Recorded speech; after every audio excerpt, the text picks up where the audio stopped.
Cette vidéo doit être partagée au maximum dans tout le pays. Les médicaments ainsi que les additifs alimentaires, donc les médicaments, beaucoup de médicaments sont féminisants pour les hommes.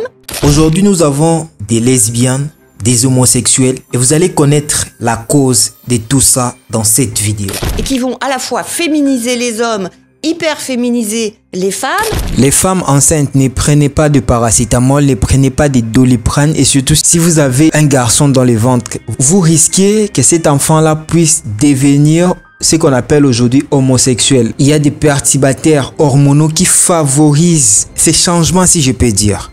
Et produire des maladies hormonales sur la thyroïde, sur le pancréas, du diabète, de l'obésité. S'il vous plaît, encouragez d'abord cette dame puisqu'elle est en train de dire des vérités. Beaucoup de personnes n'ont jamais eu cette force de les dire ouvertement comme ça. Et je pense que ces genres de personnes, ce sont des personnes vraiment que nous puissions garder. Parce que de nos jours, pour dire la vérité, pour sensibiliser les gens et surtout des vidéos comme ça, ne sont pas trop diffusés dans des continents africains. Malheureusement, il y a plusieurs personnes qui n'écoutent pas le français, ne vont pas comprendre la vidéo. Mais pour ceux qui vont comprendre la vidéo, prenons ce courage de les partager au maximum et de sensibiliser les autres. C'est un dérèglement général qui touche aussi bien les humains que la faune. Et c'est un dérèglement qui a commencé déjà depuis les années 60. Donc il y a déjà eu des alertes qui ont été lancées dans les années 60. Normalement, on ne devrait pas être dans cet état. On est dans une situation de santé qui est complètement dégradée. Avec l'augmentation des maladies de longue durée, des maladies de civilisation, des maladies chroniques. C'est ce que vous dites, par exemple, quand les poissons se féminisent, quand les escargots de mer voient apparaître des femelles à pénis, quand les alligators développent un micro-pénis, quand les mâles ne sont plus attirés par les femelles, quand les ibis deviennent homosexuels, quand les garçons ont des testicules qui ne descendent plus, quand les hommes perdent la moitié de leurs spermatozoïdes en une génération, quand leur taux de testostérone baisse significativement. Et je pourrais continuer encore, vous citez encore beaucoup d'exemples. C'est ça la réalité ? C'est ce qui a été observé et tout ce qui est écrit dans le livre est écrit à partir d'études scientifiques qui ont été menées. Il y a eu des études scientifiques qui ont été menées sur les alligators en Floride, qui ont montré que des alligators qui avaient grandi dans un milieu contaminé dans un lac avaient un pénis qui était de 24% en longueur inférieure à des alligators qui avaient été élevés dans un milieu sain. Pour ceux qui ne comprennent pas, Caroline Lalo met en lumière les efforts dévastateurs des perturbateurs hormonaux sur la santé humaine et des animaux. Elle souligne l'augmentation des maladies chroniques et les conséquences des produits chimiques, notamment les médicaments et les plastiques. Dans son livre, elle appelle une prise de conscience et à un changement des modes de vie pour préserver la santé publique. Plusieurs personnes, quand ils ont un problème de santé, quand par exemple vous avez mal à la tête, excusez-moi, quand vous avez peut-être mal à la tête, vous avez un petit problème et tout, vous partez directement acheter les médicaments sans pour autant savoir que ces médicaments-là ne vous guérissent pas, mais ça crée encore un grand problème dans votre corps. Oui. Vous dites quand les calvities précoces deviennent légion, quand les petites filles ont des pubertés précoces, quand les jeunes filles ont des règles plus douloureuses, quand il y a une multiplication des cancers du sein. Tout ça vient d'une cause commune ? Les perturbateurs chimiques, qu'on appelle perturbateurs endocriniens, quand ils s'attaquent aux hormones à l'intérieur des organismes. Par exemple, on va prendre un exemple tout simple, la pilule. C'est un médicament, mais c'est un perturbateur hormonal, par définition, puisque justement, il va jouer sur les hormones. Eh bien, la pilule, les femmes le savent pas toujours, mais c'est un cancérigène, classé officiellement cancérigène par l'OMS, avec 38% de cancer du sein en plus quand on est sous pilule. Oui, alors plein de choses. Vous parlez pourquoi les huîtres ne se reproduisent plus dans le bassin d'Arcachon. Vous dites qu'il y a des produits pour traiter les bateaux qui polluent la mer et qui causent cela. Mais au fond, on a envie de vous dire, ça se voit chez les animaux.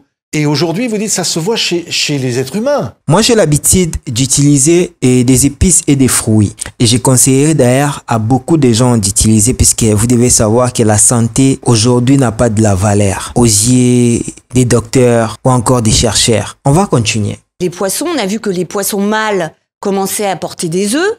Ça s'est vu chez les grenouilles. On a vu que les grenouilles devenaient hermaphrodites, avec à la fois un testicule et un ovaire, ce qui est totalement aberrant. On a vu ça chez les alligators. Les femelles alligators ont commencé à avoir des ovaires qui ressemblent un peu aux ovaires polykystiques qu'on retrouve aujourd'hui chez les femmes. Et on a ensuite constaté chez les hommes que, par exemple, le taux de spermatozoïdes avait diminué, et on a même dosé. Vous montrez votre tableau, on voit, voilà, montrez le plus haut, voilà, exactement. Voilà. Donc 70% de moins de...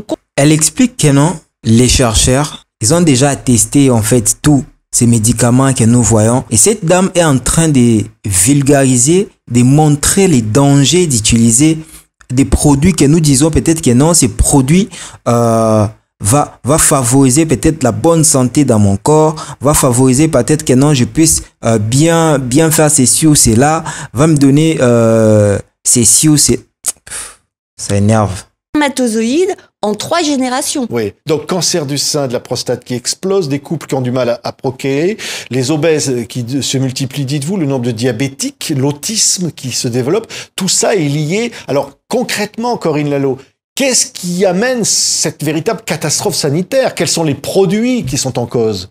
Alors les produits, moi je les ai regroupés en 6 familles, hein, mais principalement les pesticides, les médicaments ainsi que les additifs alimentaires. Donc les médicaments, beaucoup de médicaments sont féminisants pour les hommes. Vous avez aussi tout ce qui est plastique. Dans les plastiques, il y a le bisphénol A pour les plastiques souples et pour les plastiques durs, et les phtalates pour les plastiques souples. Donc les plastiques sont aussi perturbateurs hormonaux et féminisants. Oui. Vous avez les perfluorés, donc au fluor, c'est ce qu'on met par exemple dans les poêles, dans les cuisines, c'est ce qui est anti-adhésif, et les retardateurs de flamme bromés, les polybromés. Alors, ce sont des produits qu'on met dans les tissus, dans les canapés, dans les rideaux, même quelquefois dans les habits. Et puis, vous avez aussi les parabènes qu'on utilise comme conservateurs dans les cosmétiques. Donc, tous ces produits sont des produits qui vont jouer sur les hormones et qui vont à la fois féminiser les hommes, hyper féminiser les femmes, et produire des maladies hormonales sur la thyroïde, sur le pancréas, du diabète, de l'obésité. Hyper féminiser les femmes, dites-vous? Alors, ça peut à la fois, alors ça dépend aussi des organismes, mais ça peut à la fois soit hyper féminiser les femmes, soit les masculiniser. Et ça dépendra de à quel moment elles ont pu avoir une contamination. Et le plus important, ce sera la contamination des fœtus dans le ventre des mères. Oui, parce que vous dites... Donc, elle est en train d'expliquer qu'il y a des médicaments qui rendent déjà les bébés, je dirais, homosexuels. Il leur donne ces envies-là déjà dès la naissance, je dirais. Nos corps, comme vous voyez là, il y a des perturbateurs hormonaux qui nous empoisonnent, qui font en sorte que nous puissions avoir ces envies-là de se sentir dans la peau d'une femme. Les femmes enceintes, ne prenez pas de paracétamol, ne prenez pas de Doliprane, et surtout si vous avez un enfant, je dirais si vous avez un garçon dans le ventre, vous risquez que cet enfant-là puisse devenir ce qu'on appelle aujourd'hui homosexuel. Il y a des perturbateurs hormonaux qui favorisent ces changements, si je peux dire. Notamment des micropénis chez les petits garçons.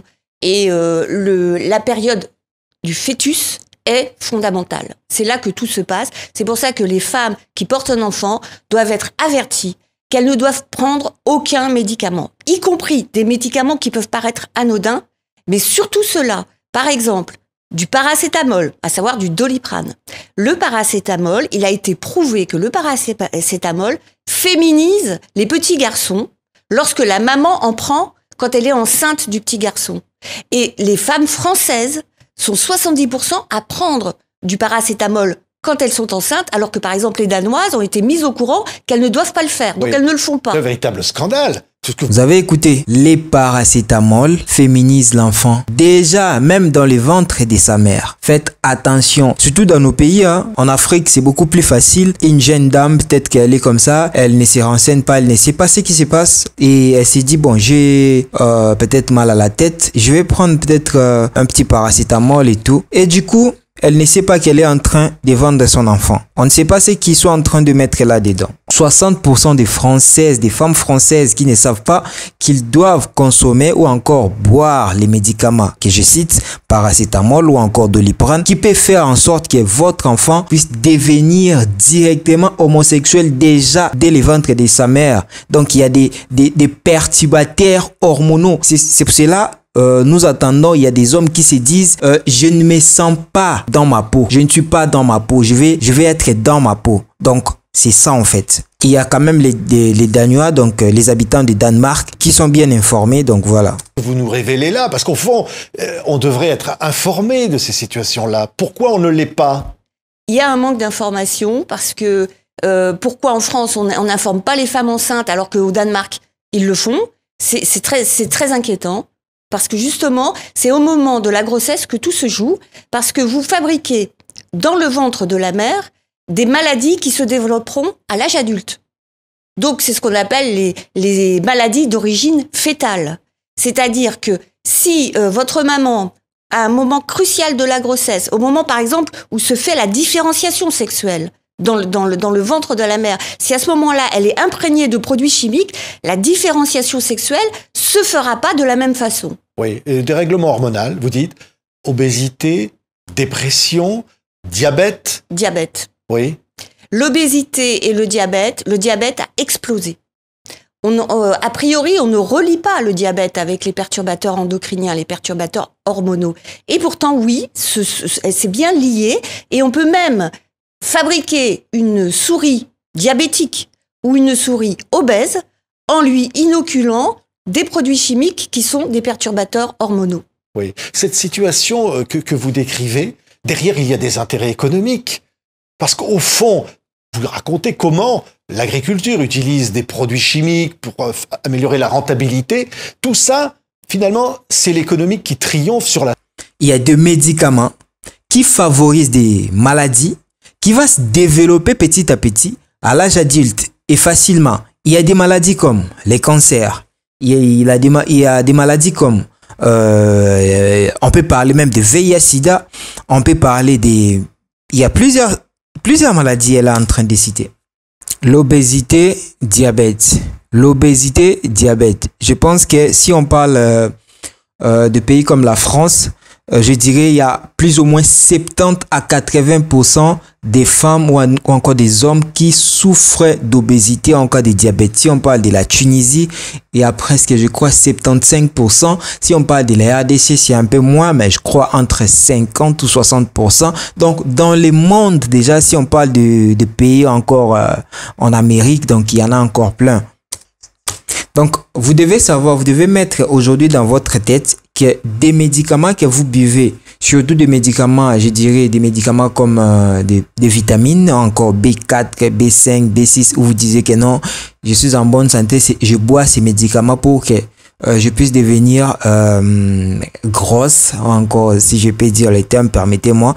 Donc, ce sont des médicaments à éviter. Ce sont des médicaments à éviter. Et surtout, vous devez éviter à chaque fois de prendre des médicaments quand vous vous sentez mal. C'est pas bien, ce n'est pas bien. Vous devez favoriser les fruits, les épices, encore des traditions. Cette situation que vous décrivez, derrière il y a des intérêts économiques. Parce qu'au fond, vous racontez comment l'agriculture utilise des produits chimiques pour améliorer la rentabilité. Tout ça, finalement, c'est l'économique qui triomphe sur la santé publique. Oui, et malheureusement, c'est souvent l'économie qui gagne. Et il faut absolument inverser cette situation parce que ça joue sur la santé publique. Les pesticides, même là, en période de confinement, on a recommencé à autoriser des pesticides sur les betteraves, des herbicides, même des désherbants comme le glyphosate sur les betteraves, alors qu'on est en train de lutter contre ces produits chimiques.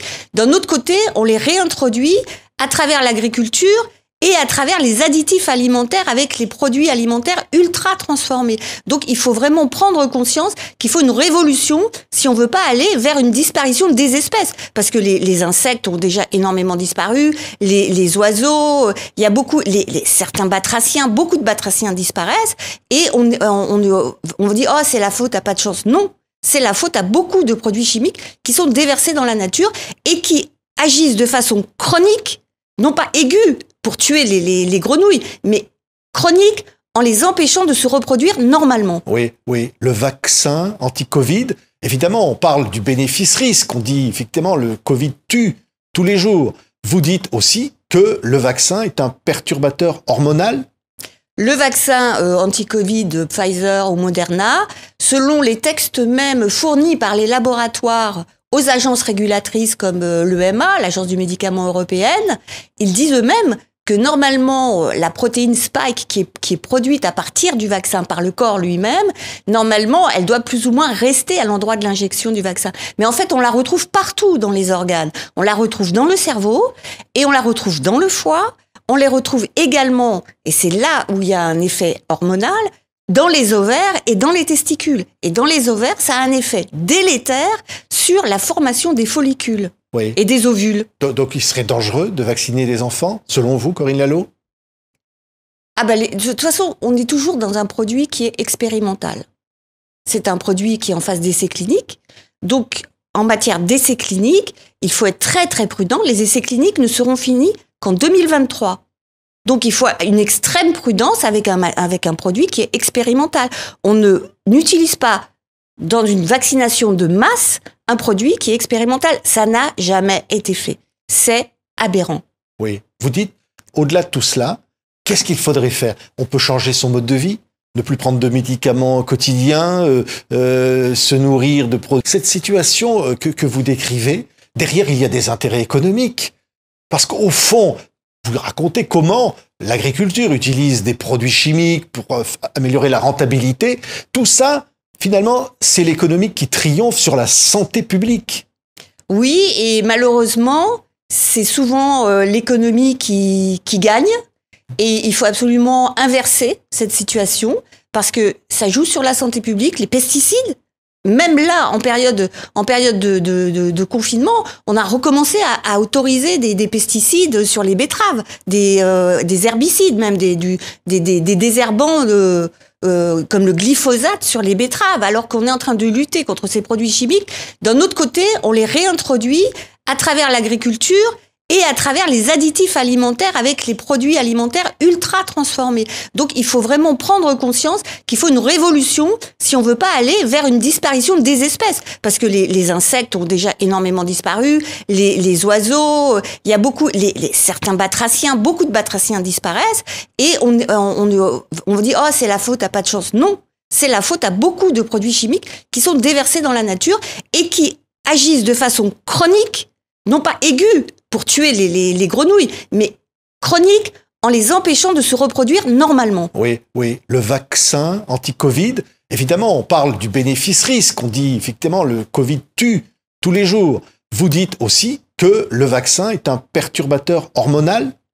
Le vaccin anti-Covid de Pfizer ou Moderna, selon les textes même fournis par les laboratoires aux agences régulatrices comme l'EMA, l'Agence du médicament européenne, ils disent eux-mêmes que normalement, la protéine spike qui est produite à partir du vaccin par le corps lui-même, normalement, elle doit plus ou moins rester à l'endroit de l'injection du vaccin. Mais en fait, on la retrouve partout dans les organes. On la retrouve dans le cerveau et on la retrouve dans le foie.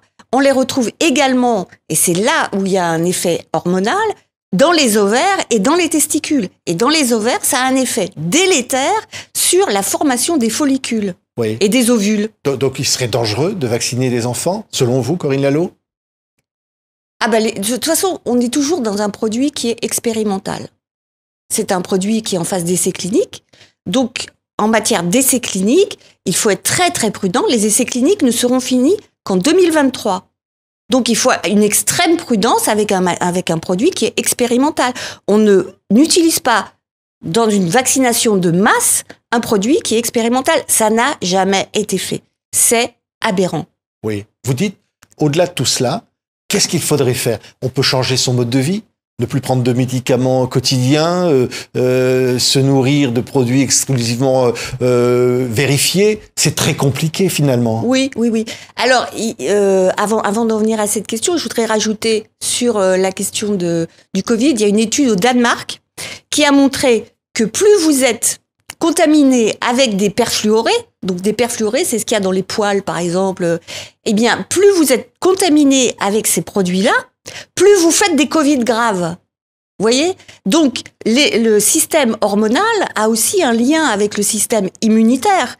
Donc, si vous protégez votre système hormonal, eh bien, vous allez être moins sujet à attraper des virus ou à développer des Covid graves à partir de ces virus. Je pense que vous avez bien entendu. Le livre de Madame Corinne Lalo, le livre a été déjà publié depuis, ça fait 2 ans.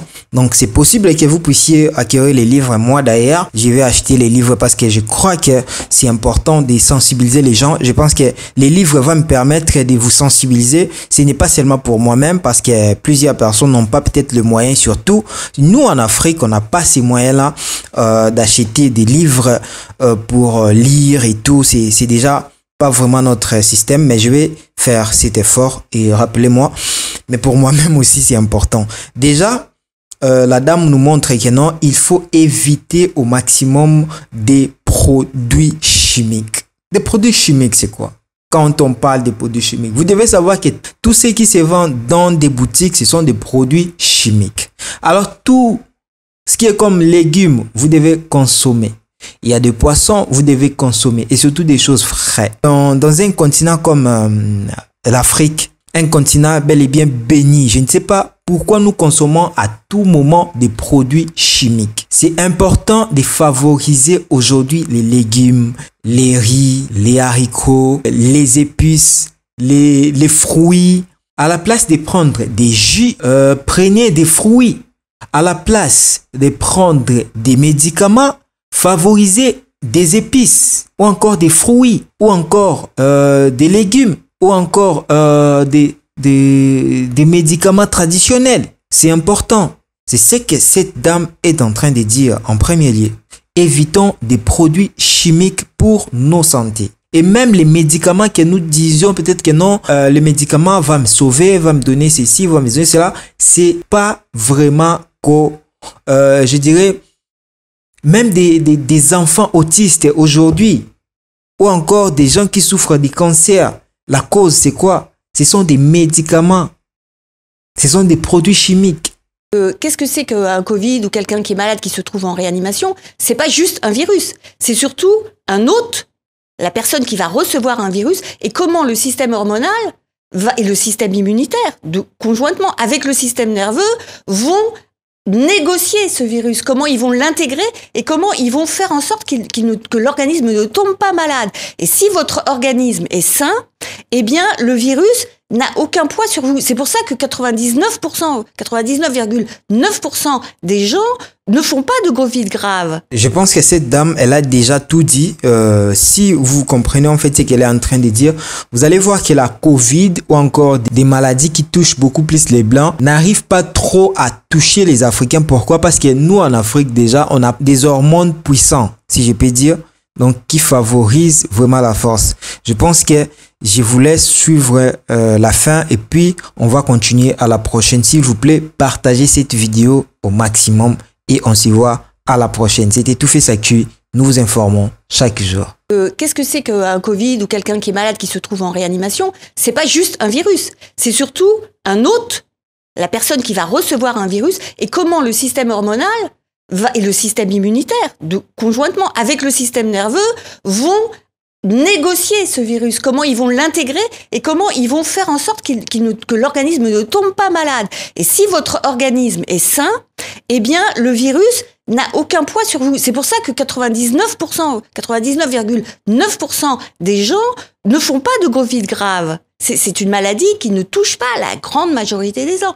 Les personnes qu'elle touche, ce sont des personnes qui sont affaiblies à cause d'un organisme qui est lui-même malade, beaucoup de comorbidités, et souvent à cause de ces maladies hormonodépendantes que sont le diabète, l'obésité, et il y a d'autres maladies comme l'autisme, et il y en a d'autres comme l'allergie et l'asthme auxquelles on pense pas, mais qui sont aussi liées aux perturbateurs endocriniens. Oui. Donc, au fond, vous dites, parfois on dit que ces maladies-là sont faute à pas de chance.